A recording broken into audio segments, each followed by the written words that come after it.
right, we're ready to go then. So, Martin, I'll just count us down and we will go. Okay, sounds good. In 3, 2, 1. Hey, welcome back, everybody. Jeff Frick here, coming to you from the home studio for another episode of Turn the Lens, and I'm really excited about this next guest. I've looked it up. Last time we talked was April 2020. It was right when the pandemic was hitting. We had no clue what was going on, and thankfully he had experience in remote work, so we talked about that, but that's not what we're going to talk about today. We're going to talk about much more interesting things. So welcoming in through the magic of the internet, he's Marten Mickos, the CEO of HackerOne. Martin, great to see you. Thank you, Jeff. Great to be back here with you. I'm really looking forward to it.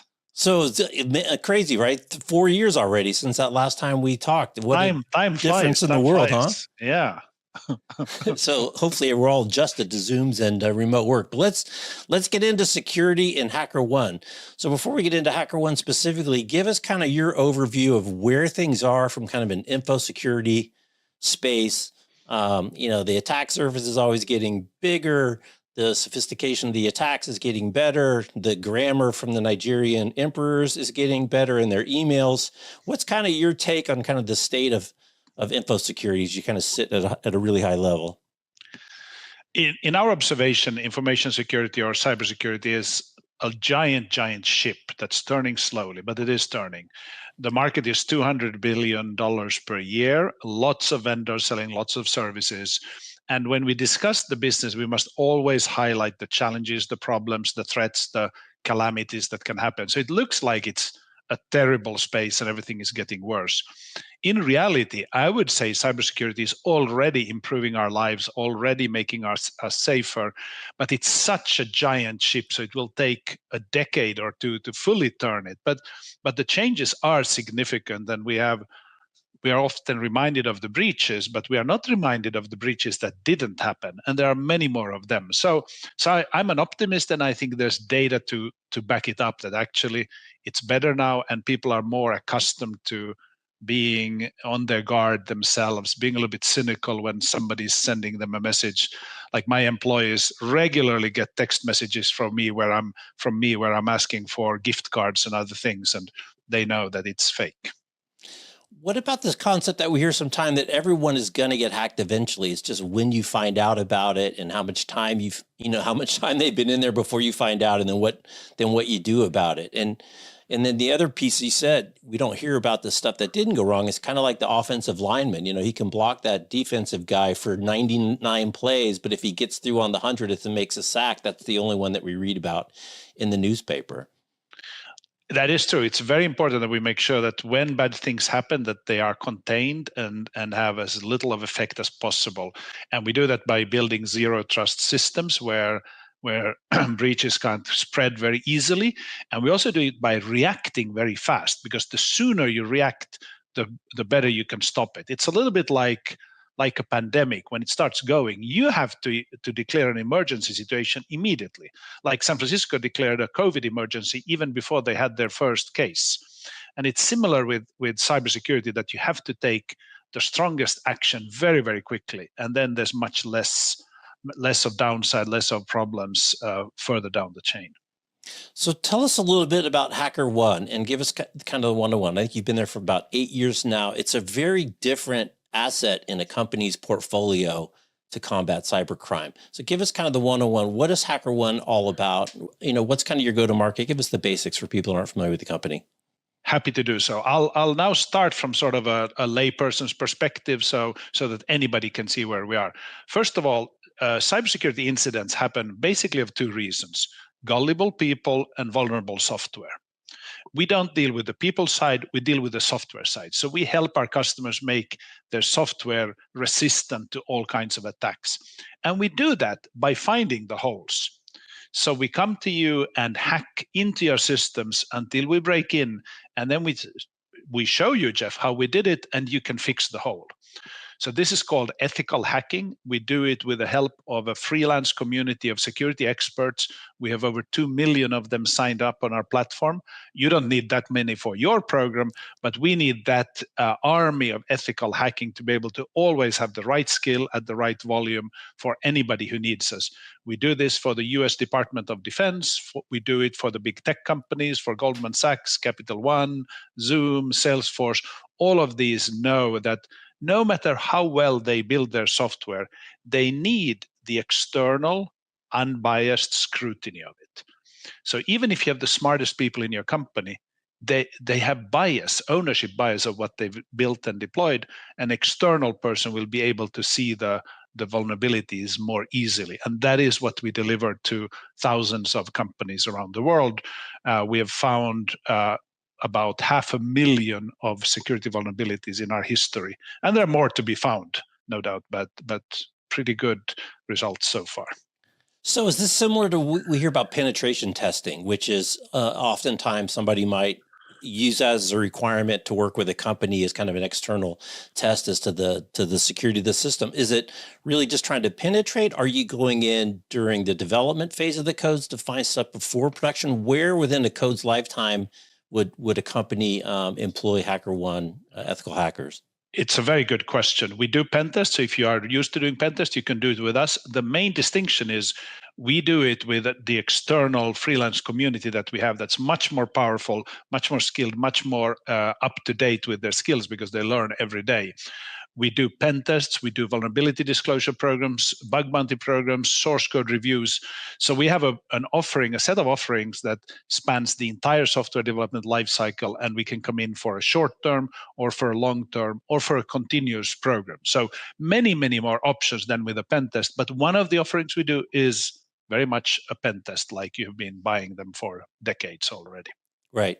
So I used to go to RSA a lot, and I used to always feel really sorry for the CISOs when I was walking around the halls because there's literally hundreds and hundreds and hundreds of vendors, and a ton of them are new. And I always think, how as a CISO do you allocate your security budget? You guys, again, are an interesting niche in this portfolio of all these applications and hardware devices. How do you help CISOs think about budgets, because they can't obviously lock everything down, and how then they can incorporate your services to either extend the budget or, cover an area that nothing else covers very effectively? Because, oh my goodness, RSA is a whole lot of vendors. It is thousands of vendors, not hundreds. And that's the challenge of cybersecurity, that it has so many dimensions and nuances that you need a lot of vendors, but nobody can keep track of all of them. What we do is very, very unique in this whole space. First of all, we are a preventative service, which is the best you can get. Like, get the service before anything bad has happened. You save money, you save time, you save stress. You can sleep much better at night because you know you took the right action. Within this world of preventative services, there are many ways to test your software. You do your own QA, you can do pen testing, you can do source code reviews, you can scan them. There's many, many things you can do. But there's nothing that reaches to the level of exploitability as ethical hacking. Because when our testers come in from the outside, they can only find holes that actually exist for the outside, and they are paid more the more serious it is. So they will find the most critical, most exploitable, most elusive vulnerabilities, those that otherwise would be exploited by nation state hackers, criminal hackers, hacktivists, and others. So we're sort of at the top of the pyramid there, finding the most critical ones. And therefore, for a company, we become the beacon of information. You look at what you find through your HackerOne program, and that instructs you how you should develop your code, how you should test your code, how you should look at your other streams of vulnerabilities, because what comes through our system is signal. It is the most critical vulnerabilities, and it's easy to decide what to take action on. Because here's another problem CISOs have. It's not that they don't hear about the problems, it's that they hear about hundreds of problems every day. So how do they decide which ones to take action on? You have to prioritize every queue. You have to prioritize and triage the incoming stream. And we do that for them. So we come to you and say, we found 700 vulnerabilities, but here are 2 you must fix immediately. And that makes life much easier for the customer. And then you've talked about bug bounties, and in some of your social media posts, you bragged about, all the money that you guys have been able to pay the ethical hackers to find bugs. How does the structure of an engagement work between you, HackerOne, the company that's bringing you in, and this army of ethical hackers? What would be kind of a typical engagement, or how does one kind of look? So a very typical one is a bug bounty program that runs continually. And the company comes to us to sign up with us. They don't know the hackers typically, they don't know who they are, but we know. So we act as the bridge of trust.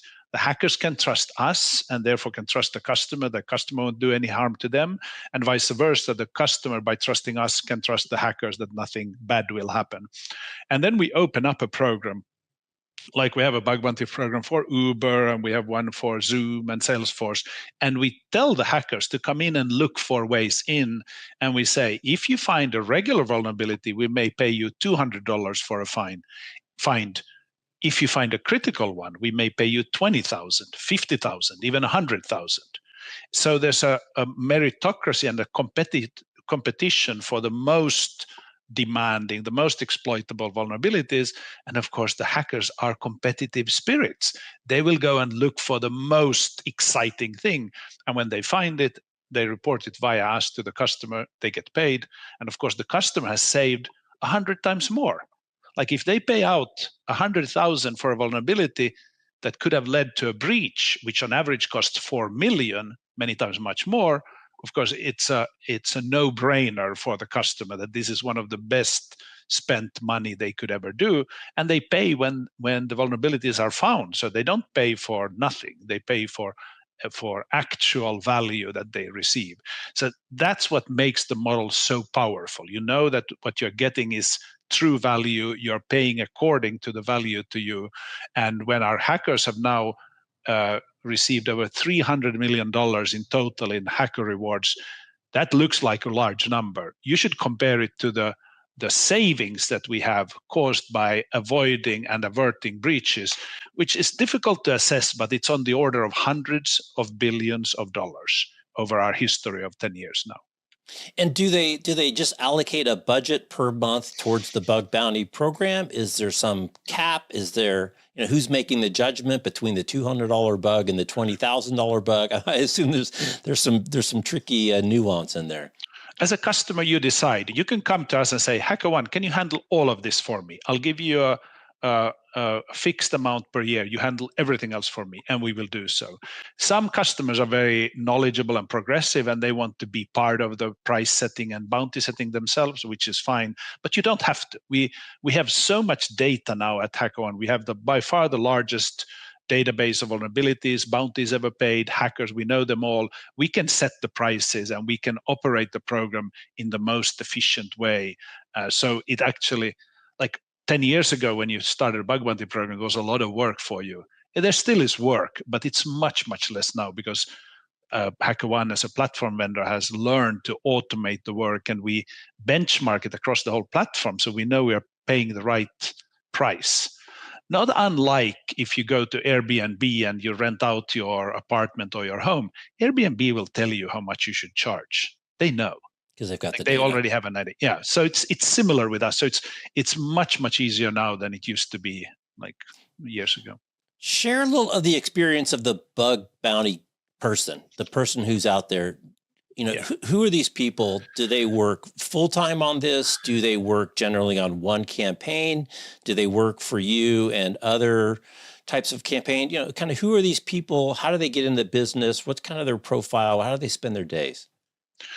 The first thing to know is, like with any community, it is a set of communities. There are many groups, many subgroups, many different types of personalities and career paths and so on. So there isn't just one type of ethical hacker. There are many, many types. But there's some things that are common for most of them. And the first one I must mention is they have curiosity more than most. Like they are these thinkers who like to take their toys apart to see how they work, who try to outsmart the video game they're playing, who try to outsmart this, outsmart that. Their curiosity is driving them. Just that is the main reason why they are so good. And of the ethical hackers we have, many are seasoned cybersecurity experts. They can be software engineers, principal engineers. They've seen everything, but many are young. Half of them are 24 or younger. They do not have a college degree yet. One more time. Half are 24 or younger, and do not have a college degree. And this is like a 500,000 people, because you said you have like 1 or 1.2 million hackers, whatever. Yes. Wow. And this proves that the skill comes out of your curiosity more than it comes out of formal training. They are autodidact, they learn on their own, they Google, they read, they test, they try, and they figure it out on their own. So that is the most defining characteristic of them. And we had a live hacking event here a year ago where I participated. The winner was a 17-year-old hacker from Japan who had flown over from Tokyo to come and work on our hacking event. He won the whole competition. He was the best. And he still struggled a bit with speaking English because he hasn't done much of it. Like, you saw there this raw curiosity and intelligence in this young person who was figuring out problems that nobody had seen before. Like, this hacker of ours really detected problems that others couldn't even imagine. And then you realize the power of ingenuity, the power of curiosity, the power of just figuring it out and trying to outsmart whatever you're dealing with. Right. And I would imagine having a program like yours gives the opportunity for someone like that kid to actually build a career doing this full time, not have to get a real job, on the side. Very much so. I have predicted a few years ago that within 15 years, we will produce 500 CISOs for the world's corporations out of these ranks. We get entrepreneurs coming out. We have one hacker from India who, with his friend, started a company. They sold it for $100 million to Sentinel-1. Like, it is truly a start of greatness for you anywhere in the world. I know of a hacker in Egypt who applied to MIT and had no other real credits than showing his hacking accomplishments at HackerOne. So he printed his profile page with all the scores and numbers and everything and sent it to them as proof of his capabilities. So it is a true equalizer on this planet. It brings out the best of people who have a knack for cybersecurity, and then we bring it to the benefit of any company that has software deployed in the world and connected to the internet. Interesting. So you said you were feeling pretty positive about things, and one of the things that you mentioned that's Arsenal is this idea of pooled defense. And that the fact in security, and you've already mentioned a couple times here that, you guys document the bugs that you find, you document vulnerabilities, and that there's actually more good guys on the white team than the bad guys that are working in this pooled defense. So it's interesting, coming from your open source background, that it seems like security is this another great opportunity for people to share information to the benefit of all. Like you did in open source, now in security, so that when one person finds the vulnerability, we can all share in the benefit of that. So I want to speak a little bit to pool defense, what that's all about. A very important point here. And it often starts with the notion, sort of the cynical, sinister notion that the criminal has to succeed only once, but the defenders have to succeed every time in defending. And then it feels miserable, and we think, okay, it's just a matter of time before we get hacked by a criminal. But in those situations of an asymmetric threat where one small group can cause a lot of harm, it is also conversely true that pooled defense will always outrun them. There are always more good guys than bad guys. There are always more defenders than there are attackers. And if you can bring the defenders together, it's superior in speed, power, might compared to the adversaries you are defending against. And that is the mechanism we do here. So it's not enough to have one person who's good at finding vulnerabilities. We need to have all of them, so that for every situation, we just statistically overpower the enemy and the adversary coming at us. And as you said, we have over 2 million people signed up on our platform to hack. Not all of them are good hackers yet, and they're like, it's not the active population, but it shows the interest of the world of coming to help it. And the number of black hats in the world, the number of criminal hackers in the world, is order of magnitude hundreds of thousands. If you take all the state-sponsored groups in all kinds of rogue nations, if you take all mafia groups, criminal syndicates, whatever they are, it won't add up to more than a few 100,000 max. And we are in the millions. So we're showing that we have more positive power than there's negative power. We can outrun them, we can outsmart them, we can do all these things if we work together. So that's the fundamental mathematical model of what we do, but it does require this pooling of the defenses, learning from each other, defending together. And this is how mankind has always defended itself against asymmetric threats. It's not specific to cybersecurity. It applies to any similar situation. Right. But it just seems like it's like for a lot of situations, people are going to want to hold back for their competitive advantage over the rest of the people out there. But it seems like security is one of those things where, we do want to pool, we do want to share, because, we're not, we may be competing out in the marketplace, but neither of us want to get, kind of taken out from the back. True, but in old school cybersecurity, this was not the case. In the old world, cybersecurity was a secretive practice only for those with a clearance to do so. You kept the bad news secret so that it wouldn't spread. So the mindset was different. Now we're shifting it, and so cybersecurity is becoming much more open. And we're actually learning from aviation safety of all places. In aviation safety, every piece of safety information is shared freely among all airlines, whether they compete or not, because they know that safety stands above everything else and you must work together on it. So they have no worries there. They may keep competitive information from each other and they might be fierce competitors, but safety information they share freely. We are now getting it into cybersecurity as well, where customers and vendors are realizing that sharing is the only way to fight the threats, and there's just one way to do security, and it is together.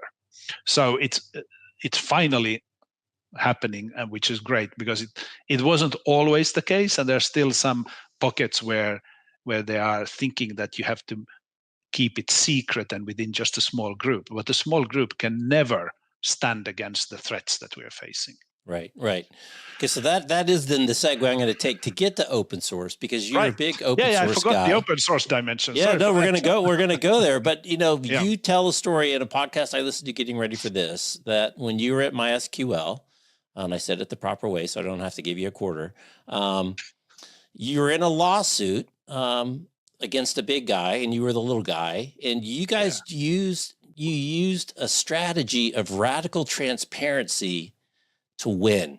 And you did it not only at MySQL, the story you tell, where someone would ask a question and you guys would just answer the question in the documents and then return the answer back in the documents. So, and you answered every query that everybody ever asked in the early days of really supporting the community. So this idea of radical transparency, and then when you talked about it in the lawsuit, when everyone else is trying to be secret and you're just putting it all out there, just here it is, make your own judgment. It's a really different way to think about information. It's a different way to think about competition. It's a different way to think about the world. But I think in the world where information is infinite and at our fingertips, it's really the application of the information, and it's about sharing. It's not about being secret anymore. The power is in the sharing. The power is in the sharing, and I learned this in the open source world. That's very true. But we do it for competitive reasons.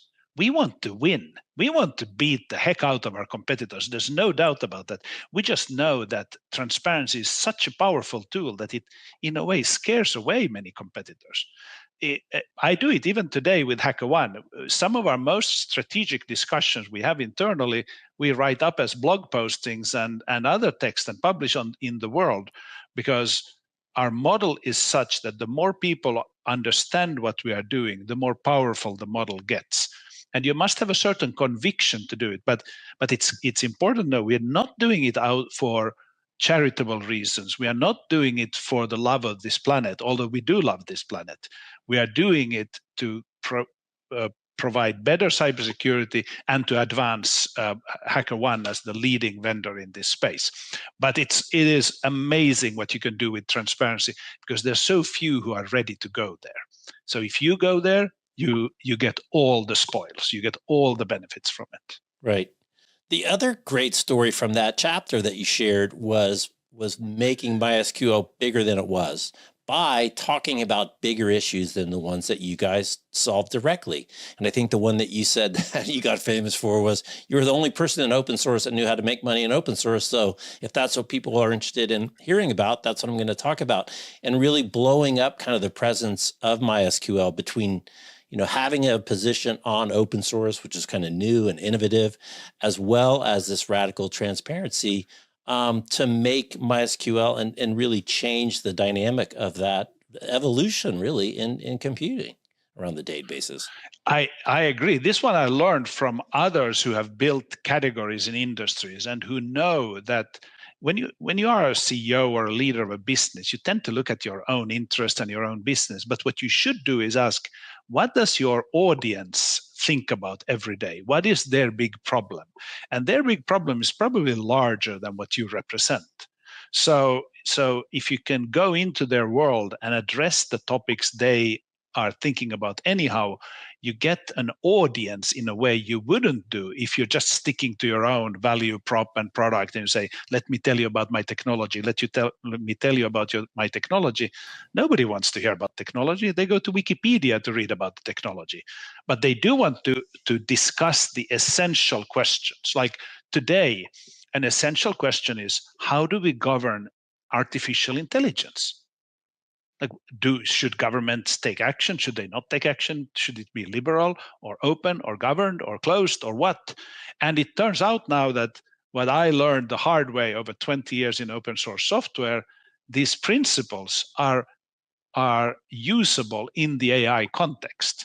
And we have customers who come to us to hear our thinking about these things because me and many others have seen how it played out in the early days of open source, and now we see similar challenges in the world of AI. And we need to get it right, because otherwise companies will not succeed, societies will struggle. So this governance question is becoming an essential part for anybody who wants to be successful in either producing AI or making good use of AI. So that's an example, and I would recommend it to anybody. And I think like leaders do that. They know how to speak about topics that the audience is interested in, and not topics they are themselves interested in, or they are. Let me follow up on that with the governance in AI, because I think the governance of AI, it's interesting to look at governance in privacy and security. Because, you know, we fall back to this fundamental issue that we have in the States, you know, kind of states' rights versus national rights, where, you know, we don't have a national breach notification policy. And I just think it's interesting if you look at Europe as a contrast, say with GDPR, that they can actually organize as a set of countries more effectively than in the States we can organize as a set of states that come up with some consistency around rules. And I know kind of California Privacy Act is a little bit potentially taking the lead and setting some kind of a national benchmark for others to follow. But if we look at the governance in security, it does not bode well for trying to manage governance in AI until we get a little bit better at finding some consensus around some of these issues and not being quite so contentious around kind of the states versus national, you know, regulations.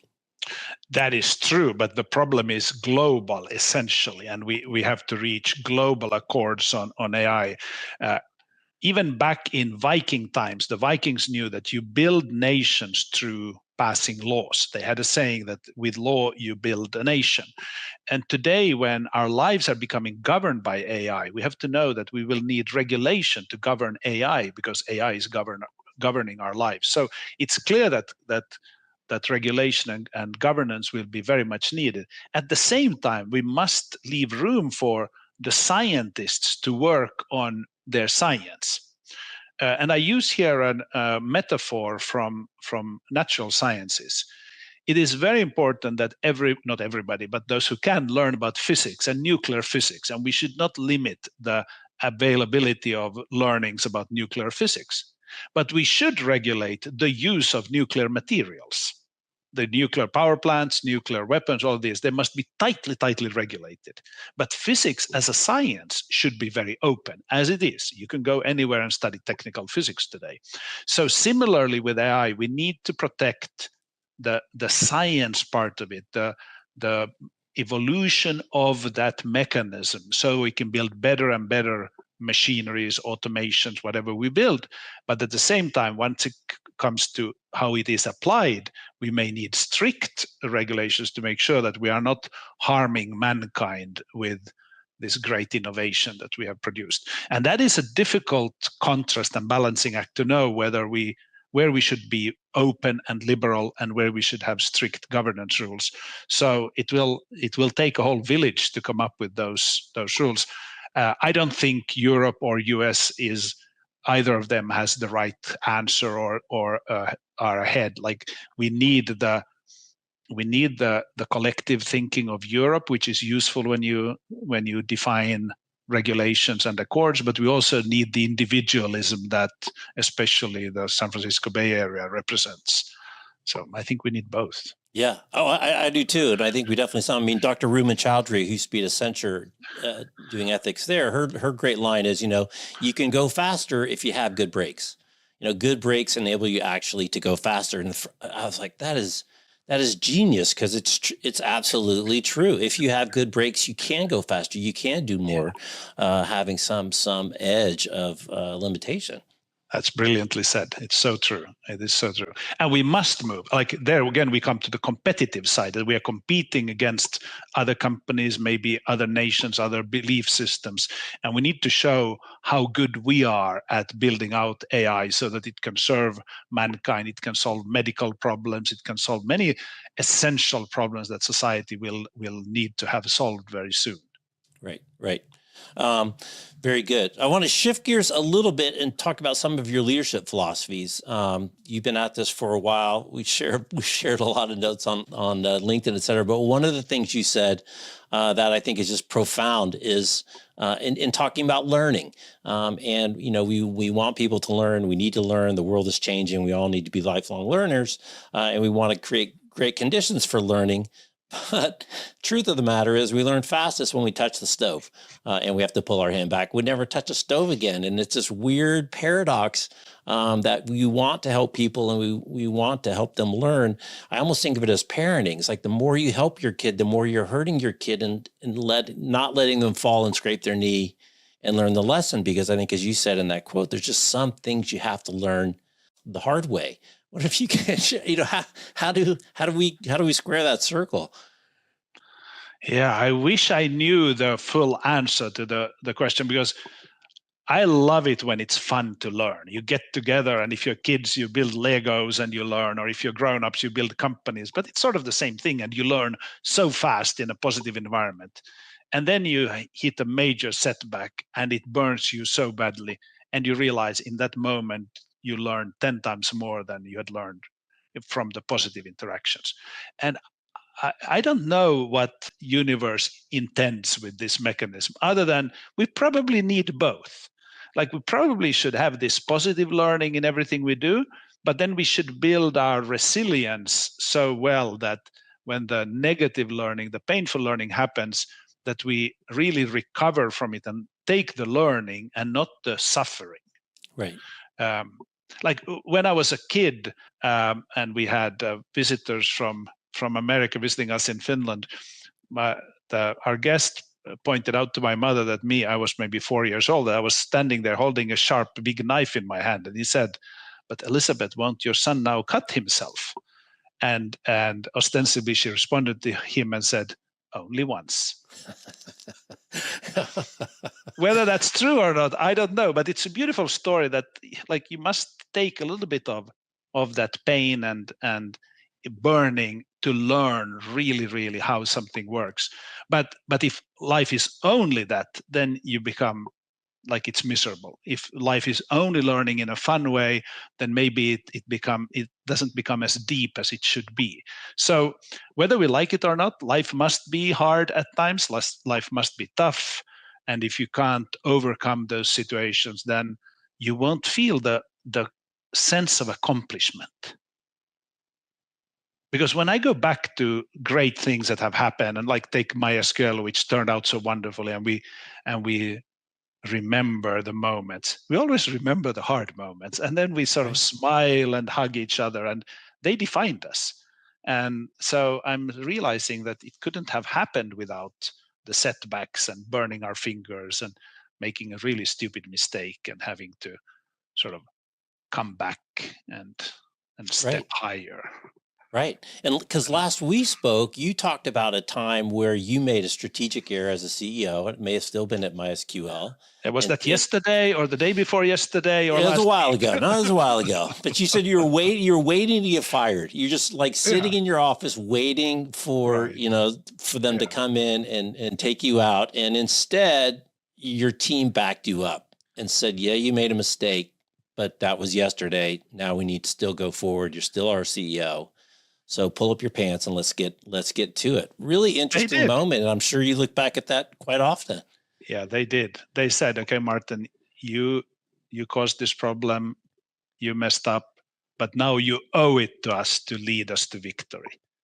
And I couldn't argue against that. Like, I was ready to give up. I thought, like, I better just disappear and let somebody else come in. But then I realized that they had a demand on me that if I had hired them and I had promised them a great adventure, then I would keep leading. And it was really a pivotal point for myself, seeing that sort of support from my own team.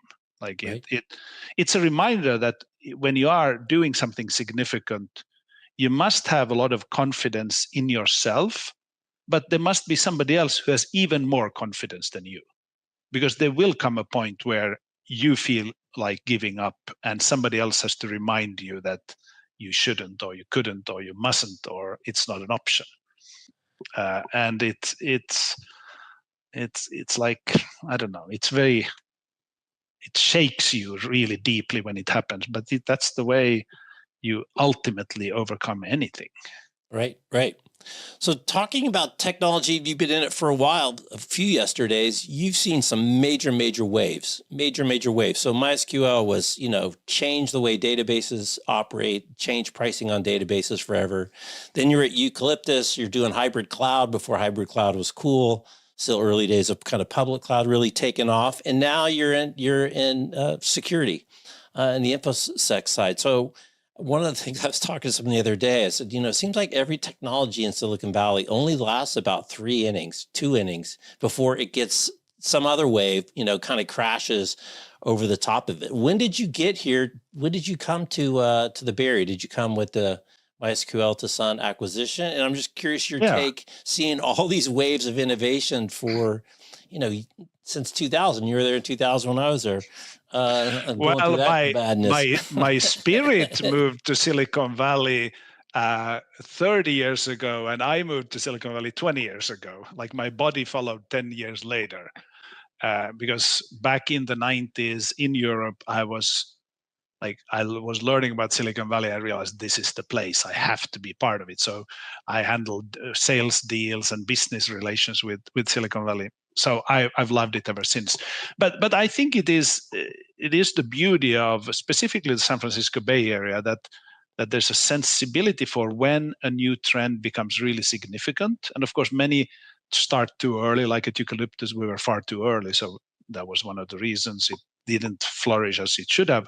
But there's always somebody who gets the timing right, and then everybody joins and everybody makes it a massive shift of industry, like Web 2.0 that happened after the .com bust, and we started building interactive web applications. It was a wonderful time. We didn't know it was Web 2.0 when we did it. It was only called so a few years later when Tim O'Reilly came up with the moniker for it.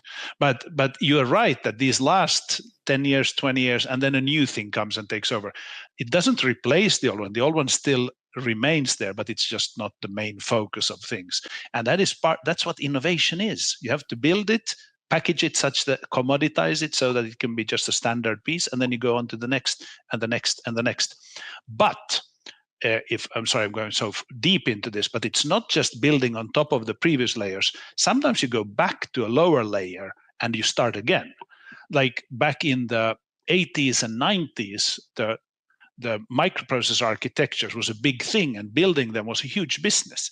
And then it became commoditized, and everybody had similar processors. Now we're back into the age where it matters what silicon you're running on, and you can get a lot of benefit there, and a lot of VC money to startups is spent on compute infrastructure today. So here we have going back to a situation where, again, silicon is the difficult part, and it will attract more money, more attention, more solutions, until it again gets commoditized and our focus moves to another layer in the stack.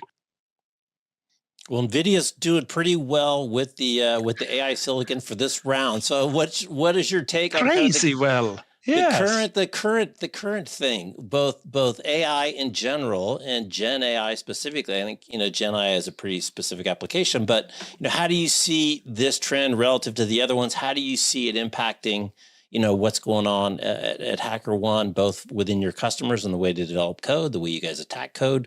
What's kind of your take on this latest wave to crash upon us? Yes. So quickly to comment on HackerOne, the more new technologies, the more you need security. So it is a massive booster of our business. But let's first look at the main thing of AI and what it can now do. We see the early innings of amazing new services, and we're just amazed and in awe. But actually, it's a little bit like the first internet browsers, that we think they're amazing, but they're actually pretty primitive. So it will get much, much better. What I think is happening fundamentally is that, like, we tend to think that an LLM is good at knowing things and having intelligence and doing things in the tech world. What it really is good at is understanding human beings. So we are finally getting to a point where you can speak to a computer and it knows what you mean. Right. So an LLM is trained on training data, but in a way it's trained on human beings. It is being trained on how to interact with humans. So everything you and I have learned about computers, keyboards, coding, all these things may become like commoditized or become a niche, and the new thing to interact with a computer is voice and direct, and for anybody. You don't have to be a computer educated person. You can be anybody of the 8 billion people living on this planet. That is a massive shift. And once you do that, you can have the LLMs call other functions. They can be other learning models. They don't have to be large. They can be small. They can be specialized. And suddenly there's one LLM that understands you. Maybe it's trained on you alone. Maybe that's what it does. All the LLM does is learns your behavior. And then you go to and say, get me some food, get me some information, get me some program, get me some dates with other people, like whatever you do, and it will start doing it for you. That is a massive, massive shift in society that is difficult for us technical people to imagine, because we're so technical. We would like to see technical benefits. Like we are bothered whether AI can calculate an equation correctly or not. But we forget that the real value is probably in regular human beings doing regular things faster or better or more thanks to AI. I think you're so spot on. I think that is so underreported in this current trend. Both the fact that voice interchange is finally works for the way to interact with a computer instead of a QWERTY keyboard, which is designed specifically to slow us down. And two, not only do I have voice interaction, but I have voice interaction with a massive supercomputer somewhere. So I saw something today where someone said, why should you learn how to code? The whole idea is that you won't have to code. You'll just, please do this for me. And I think it's really interesting when you look at autonomy in vehicles and drones and all these things where it's such a democratization, say with an autonomous drone, where you don't have to fly the drone anymore. You tell the drone what you want it to do. So like in an industrial application where they measure, volumetric measure of a pile of coal at an electric utility plant, you don't have to fly it anymore. You just tell it, go do this and do it every day and charge yourself up and report back, and we'll have longitudinal data. I mean, it's really different when these things, when the democratization gets to the point where I can tell it what to do and it'll do it versus really, controlling what it does, which is a different level. True, but the need for complex problem solving will always exist. So when people say you don't have to learn coding anymore, that's not really true. No, a lot of people will need to do coding. A lot of people will need to do problem solving that is akin to coding. It's just that this universe of what AI can do will explode. So maybe it's just 1% of the world, but the world will be so much larger that there will be plenty of work for software developers or mathematicians or statisticians or whatever difficult work you've been trained for. So I don't think it will go away, but I do think that the main impact on society will be in pretty mundane, everyday things that now can reach anybody on this planet, and not just those who have grown up with laptops and computers and programming. Right. Well, Marvin, get to the end of our time. I want to ask you a question we talked about briefly before we got started, which is your business problem, which is good news, bad news. So for your customers, it can be good news. We found the bugs. You can shut down that vulnerability and not get hacked. Or it could be bad news or good news, I guess. We didn't find any bugs. So, you're kind of in this interesting position with the customers. You want to find bugs. You don't want to find bugs. They want you to find bugs. They don't want you to find bugs. What's the right amount of bugs to find? How does that all work out in practice? Yeah, that's the eternal enigma of our business model, that if I come to you and say, Jeff, I know all your vulnerabilities, is that good or bad? And when we find a lot of vulnerabilities in systems, somebody might think short term that it's bad news. We think it's good news. And then after a while, when we don't find vulnerabilities anymore, that's even better news. And it reminds us of the fundamentals here, that when you can trust the discipline and scrutiny of the testing, any result is good news. If you can't trust the person or mechanism that's doing the testing, no result will help you. So when you know that they are testing well, you will value it. It's like when you go to a doctor to test for something. If they find something, you may be sad, but you're thankful that they found it. Right. If they don't find anything, you're also very happy because you know that they looked very hard. So similarly in our business, we have to go in with this like Zen-like calmness as to whether we find or we don't find, because we know that given we have the best people to test that can be found on this planet, it's good either way. It's good if we find, it's good if we don't find. And the best customers will enjoy both sides and know that is the essence of staying in shape, keeping the software in shape. Sometimes you find something, you fix it. Many times you don't find anything and you can be happy. But you can't be happy if you don't test so hard that you also find some. So it's a weird philosophical balance that I've had to learn and come to enjoy in my job at HackerOne. And it's a wonderful, like there's something very eternal, like there's some eternal truth about that, like learning by like burning your fingers or learning in a fun way, that you can't disassociate them. They belong together, although they are contrasts and opposites. Right. And you've spoken in other podcasts, that it's ongoing and continuous. It's never over. And you had this great line. You said, if you can't beat them, keep beating at them, which, goes back to this kind of never ending 1% improvement, 1% improvement, 1% improvement. And, after a while, you can make some pretty significant gains. Yeah, the only goal you can set in cybersecurity if you're an end user or customer is to be better than yesterday. That's the only thing you can wish for. You can't be fully secure. You can't eradicate all problems. You can't buy all the products you need. You can't buy all the services you need. It's not possible. But you can every day get a little bit better. And when you do that, you will have less problems than everybody else and you'll come out a winner. But that's how you do it. Yeah. Well, Marten, your enthusiasm in this role is palatable through your post and et cetera. So it really looks like you found a great place and you're having a ton of fun in this cool kind of marketplace of people doing great work. So it looks like it's working out really well. I love hacking people. I love hacking you. All right. No, it's a wonderful business. So thank you, Jeff. This was a really cool conversation. Great questions. I enjoyed them very much. Thank you, Marten. I always appreciate it. And we'll see you online. Thank you. We will. All right. He's Marten. I'm Jeff. You're watching Turn the Lens with Jeff Frick. Thanks for watching. Thanks for listening on the podcast. We'll see you next time. Take care. Awesome. That was great.